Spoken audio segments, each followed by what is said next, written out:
हर हर महादेव। तो दोस्तों आज इस वीडियो में हम जानेंगे भगवान शंकर के 7 पुत्रों के बारे में।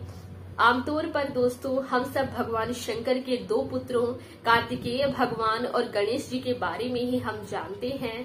माता पार्वती और भगवान शंकर के मिलन के बाद उन दोनों का गृहस्थ जीवन शुरू हुआ दोस्तों। उसके बाद भगवान शंकर के जीवन में अनेकों ऐसी घटनाएं घटी जिनसे उनके 7 पुत्रों का जो है जन्म हुआ।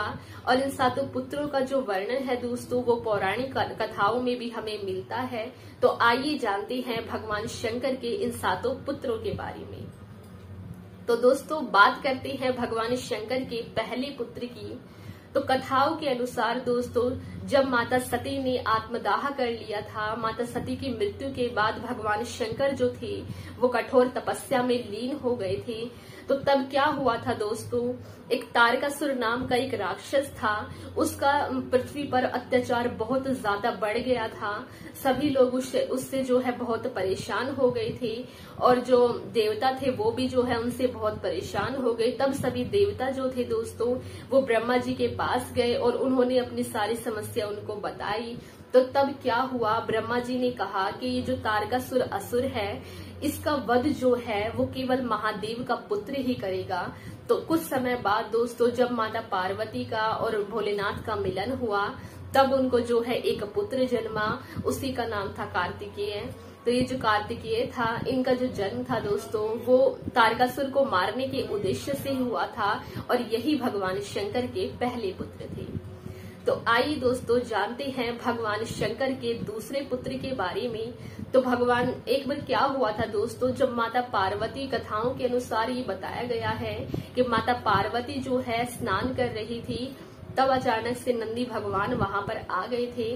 तब माता बहुत ज्यादा शर्मिंदा हो गई थी और उनके मन में ये विचार उत्पन्न हुआ कि भगवान शंकर के जो है बहुत सारे गण हैं और मेरा भी कोई गण होना चाहिए, मेरा भी कोई पहरेदार होना चाहिए। तब माता ने क्या करा, अपने मैल से, अपने शरीर के उबटन से एक बालक की उन्होंने रचना करी दोस्तों।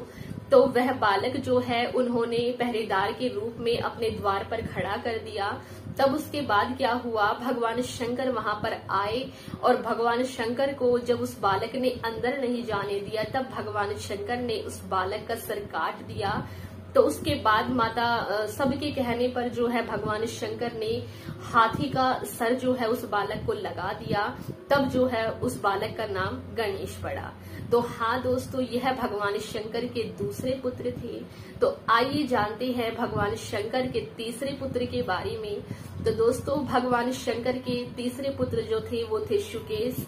इनका जो जन्म था वो किस प्रकार हुआ आइए जानते हैं। तो हेती नाम करके एक राक्षस था दोस्तों, उस हेती राक्षस का जो है विवाह भया नाम की एक कन्या से हुआ था और इन दोनों को जो है एक पुत्र जन्मा था, उसका नाम विद्युत केश था। और ये जो विद्युत केश था दोस्तों इसका विवाह जो था वो संध्या की पुत्री सालकंठकटा से इसका विवाह हुआ था। और जो सालकंठकटा जो थी वो व्यभिचारिणी थी, इसीलिए उसको जो पुत्र हुआ था दोस्तों उसने उसको लावारिस छोड़ दिया था। तब भगवान शंकर ने और माता पार्वती ने उसकी रक्षा करी थी और उसका पालन पोषण किया था।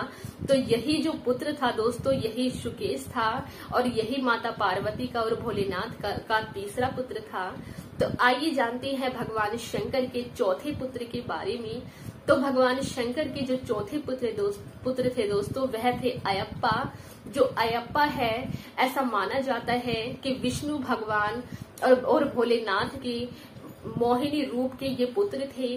और ऐसा भी कहा जाता है कि एक बार भगवान विष्णु के मोहिनी रूप को देखकर भगवान शंकर का वीर्यपात हो गया था, तब अयप्पा का जन्म हुआ। और दोस्तों एक बात और, दक्षिण भारत के सबरीमाला में जो है अयप्पा की पूजा की जाती है। तो चलिए दोस्तों जानते हैं भगवान शंकर के 5वें पुत्र के बारे में। तो भगवान शंकर के जो 5वें पुत्र थे दोस्तों वह थे जलंधर। दोस्तों एक बात कहना चाहूंगी, जलंधर के बारे में मैंने एक डिटेल वीडियो बनाई हुई है, आप उसको भी जरूर देखिएगा। तो बेसिक सा मैं इसमें बता देती हूँ, सामान्य सी जानकारी मैं इसमें दे देती हूँ दोस्तों।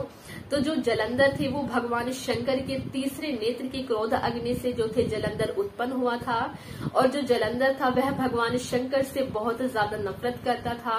उसे यह नहीं पता था कि वह भोलेनाथ के जो है अंश है। तो वो भोलेनाथ माता पार्वती को जो है जलंधर अपनी पत्नी बनाने का उसने प्रयास किया।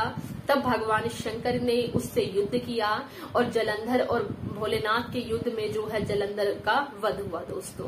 तो इस प्रकार उसका अंत हुआ। तो आइए जानते हैं दोस्तों भगवान शंकर के छठे पुत्र के बारे में। तो दोस्तों भगवान शंकर के जो छठे पुत्र थे वह थे भौम।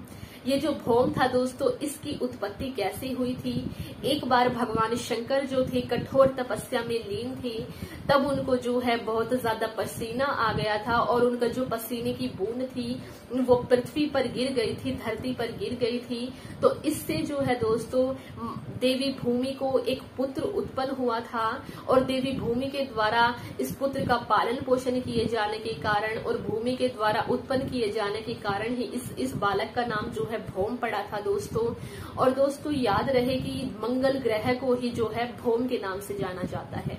तो चलिए दोस्तों जानते हैं सातवें पुत्र के बारे में। तो भगवान शंकर के जो सातवें पुत्र थे दोस्तों वह थे अंधक। ये अंधक नाम इनका कैसे पड़ा आइए जानते हैं। तो एक बार क्या हुआ दोस्तों, माता पार्वती ने ऐसी मजाक में ही भगवान शंकर की जो है आंखें बंद कर दी थी, अपने हाथों से दोनों आंखें जो है बंद कर दी थी।